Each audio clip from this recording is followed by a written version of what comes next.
Oke, kita sekarang masuk kepada asumsi dasar dari teori pertukaran sosial.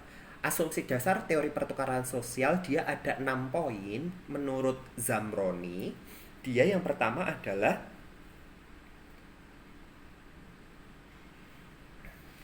manusia pada dasarnya tidak mencari keuntungan maksimum, tapi mereka senantiasa ingin mendapatkan keuntungan dari interaksi antara orang lain. Keuntungan interaksi orang lain ini dia bersifat konstan. Oke?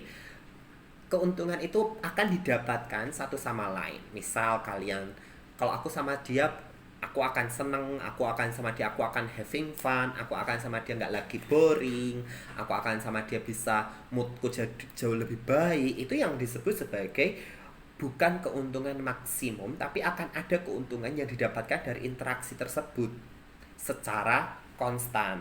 Nah, manusia tidak bertindak secara rasional sepenuhnya, tetapi dalam setiap interaksi dengan orang lain dia cenderung berpikir untuk untung rugi. Aku apakah berteman dengan dia aku akan lebih banyak rugi atau untung ya, atau bagaimana? Aku kalau temenan sama dia aku bakal jadi lebih baik, aku akan lebih lebih rajin beribadah, aku akan lebih rajin belajar, nilai IP ku naik dan seterusnya dan seterusnya. Atau sebaliknya, itu yang disebut sebagai tidak bertindak rasional tetapi berpikir secara untung rugi. Untung rugi di sini tidak dilihat sebagai rasional tetapi lebih ke egosentrisnya. Jadi lebih ke eh, keuntungan kepentingan kita secara diri sendiri itu apakah itu terpenuhi atau tidak. Ketiga, sekalinya tidak mempunyai informasi semua hal untuk kepentingan alternatif, manusia setidaknya mempunyai informasi yang dapat dipakai untuk mengembangkan alternatif menghitung untung rugi yang mungkin timbul. Artinya begini, eh,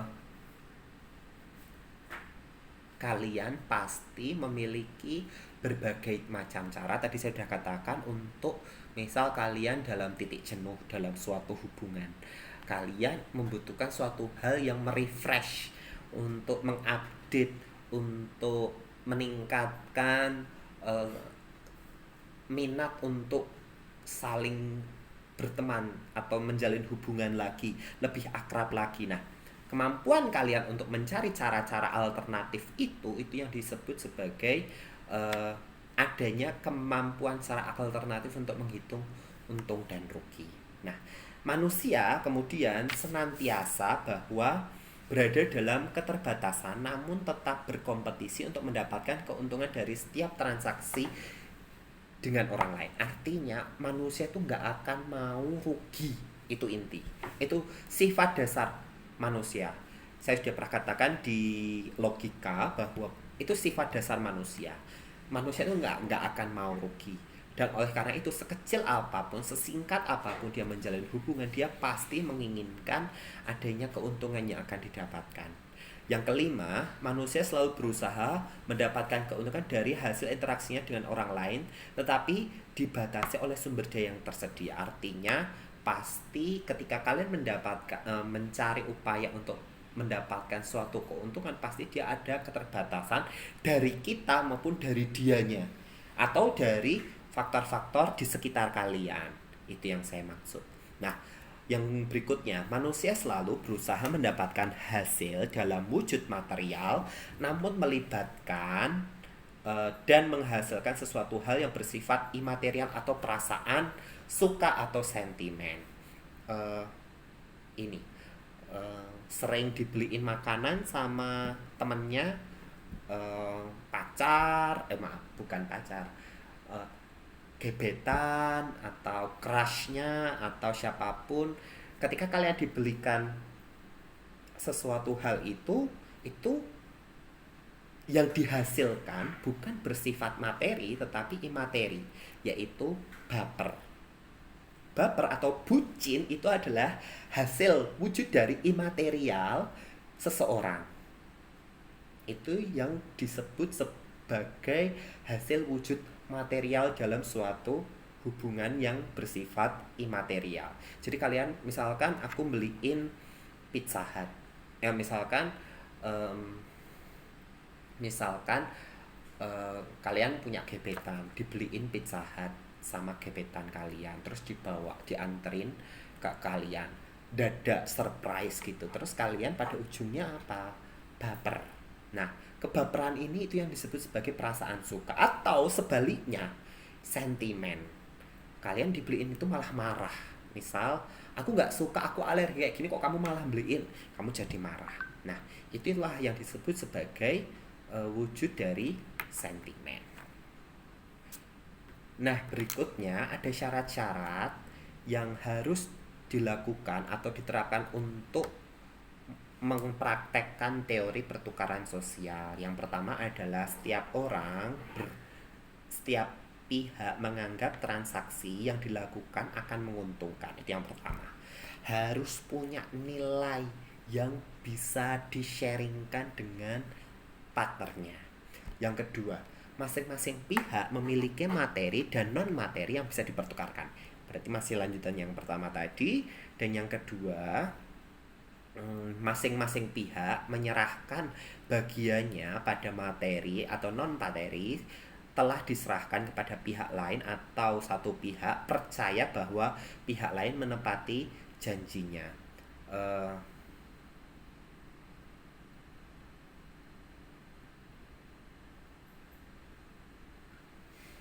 Nah, eh, akan ada satu pihak yang memulai terlebih dahulu untuk memberikan materi atau nilainya. Jadi tidak harus saling menunggu satu sama lain. Itu syarat nomor 3. Ya, ada komponen-komponen dari teori pertukaran sosial. Yang pertama, ganjaran atau reward. Dia ialah setiap akibat yang dinilai positif yang diperoleh dari hubungan seseorang. Ganjaran berupa uang, penerimaan sosial atau dukungan terhadap nilai yang dipegang dan nilainya berbeda-beda. Sebagai contoh adalah untuk orang kaya mungkin penerimaan sosial lebih berharga daripada uang. Sedangkan untuk si miskin, hubungan interpersonal yang dapat mengatasi kesulitan ekonominya lebih memberikan ganjaran daripada hubungan yang dapat menambah pengetahuan. Itu sebagai komponen yang pertama. Komponen yang kedua adalah biaya atau cost. Adalah suatu akibat dari hal yang dinilai negatif yang terjadi dalam suatu hubungan. Biaya itu bisa berupa waktu, usaha, konflik, kecemasan, harga diri yang jatuh, kondisi-kondisi lainnya yang menghabiskan sumber kekayaan individu atau dapat menimbulkan efek yang tidak menyenangkan. Nah, biaya pun berubah-ubah sesuai dengan waktu dan orang yang terlibat di dalamnya. Jadi sebagai contoh, ini itu pengorbanan yang kalian keluarkan, sedangkan yang reward tadi adalah keuntungan. Ini adalah faktor yang mengurangi. Nah, sedangkan yang bagian akhir adalah hasil atau laba. Sebagai ganjaran dikurangi biaya atau keuntungan dikurangi pengorbanan. Bila seseorang merasa dalam suatu hubungan interpersonal dia tidak boleh memperoleh laba sama sekali, ia akan mencari hubungan lain yang mendatangkan laba. Misalnya, Anda mempunyai kawan pelit dan bodoh. Anda dapat membantunya, tetapi hanya sekedar upaya persahabatan Anda dan dia tidak putus. Bantuan Anda ternyata lebih besar daripada nilai pertukaran sosial. Maka hubungan Anda itu dapat dikatakan hubungan yang mudah sekali retak, atau dia memiliki tingkat laba yang rendah, atau dia bahkan bukan lagi laba tapi dia rugi. Begitu. Jadi seberapa jauh keuntungan atau laba yang didapatkan itu tergantung dari pihak-pihak yang terlibat di dalam suatu interaksi.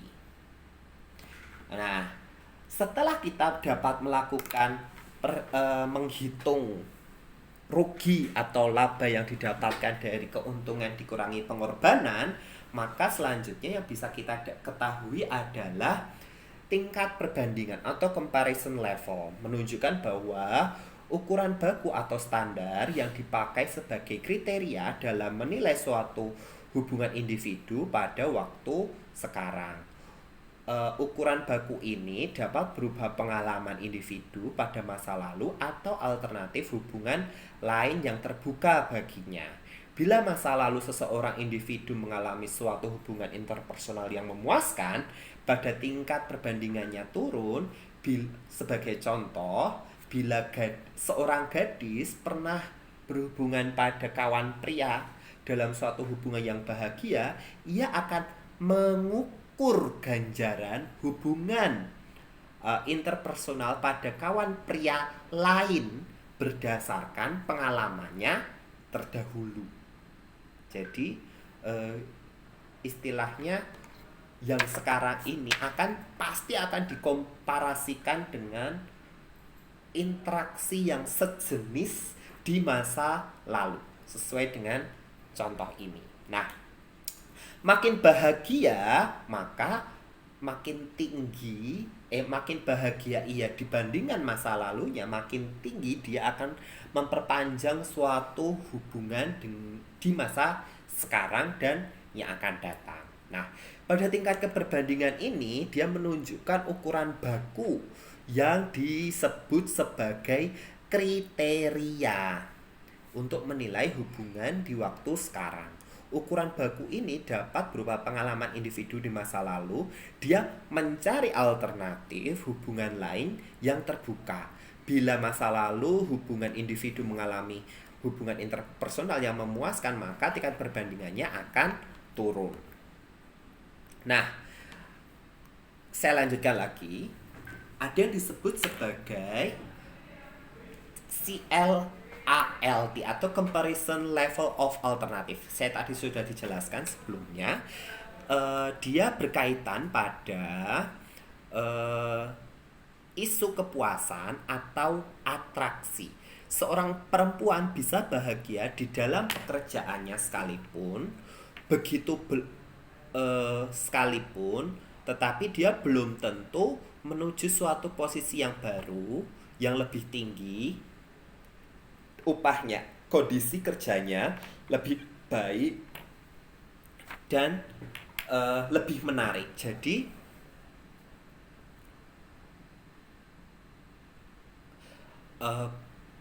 kalian misalkan ada seseorang bekerja di tempat yang baru, bisa jadi di tempat yang baru ini tidak terlalu memuaskan seperti berada di tingkat yang lama. Nah, Thibault dan Kiley menyatakan bahwa ada standar di mana kita bisa mengevaluasi hasil yang kita terima. Mereka menyebutkan tingkat perbandingan alternatif, dan tingkat itu dibentuk oleh pemberian imbalan terbaik yang diterima dari luar. Tingkat perbandingan alternatif adalah hasil terburuk yang diperoleh seseorang pada dan masih ada di dalam suatu hubungan. Saya ambil contoh begini. Misalkan kalian pacaran. Ada teman kalian pacaran si A dan si B. Dan sekarang zamannya sosmed. Apakah kalian yakin bahwa si A ini tidak pernah, misalkan si A ini cowok dan si B-nya ini cewek. Apakah kalian yakin si A ini, si cowoknya ini tidak pernah melihat di sosmed cewek-cewek yang dirasa dia lebih cantik atau dia lebih sempurna dari pacarnya yang sekarang? Nah, ketika dia sedang melakukan evaluasi, maka dia sedang memiliki adanya perbandingan alternatif seseorang melalui uh, media sosial. Bisa jadi di media sosial ini dia mencari seseorang alternatif, atau mungkin bisa dikatakan, "Duh, Mas, berarti selingkuh atau semacam itu apakah dia termasuk hasil dari comparison level of alternatif?" Ya, kenapa? Karena dia dilihat sebagai hasil terburuk yang akan diperoleh seseorang dan masih dalam suatu hubungan. Bisa jadi memang caranya adalah terburuk, yaitu dia mengakhiri hubungan yang sekarang untuk mendapatkan hubungan yang lebih baik, misalkan seperti itu.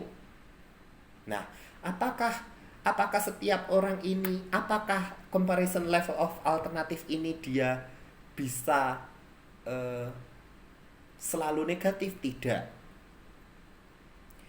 eh, Ketika dia tingkat perbandingannya adalah hasil terburuk yang akan diperoleh seseorang dalam menjalin hubungan yang masih ada, maka bisa jadi dia memang mencari yang akan lebih baik, tetapi bisa jadi juga dia mendapatkan yang lebih buruk.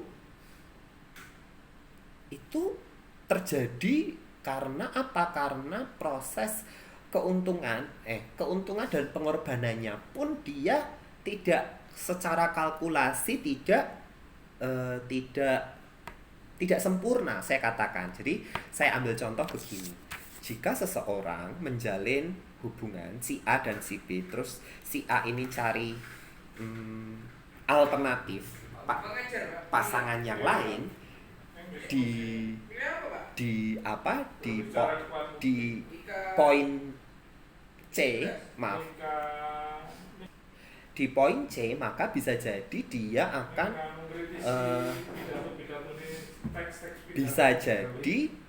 bisa jadi bahwa si C ini dia akan menghasilkan hubungan yang lebih buruk dibandingkan hubungan yang sekarang. Kenapa? Karena dia secara kalkulasi tidak begitu baik. Atau saya tadi katakan, pekerjaan yang sekarang ternyata tidak semenyenangkan yang dulu. Begitupun juga sebaliknya. Itu untuk teori pertukaran sosial. Nah, sekarang kita masuk ke teori pengurangan ketidakpastian.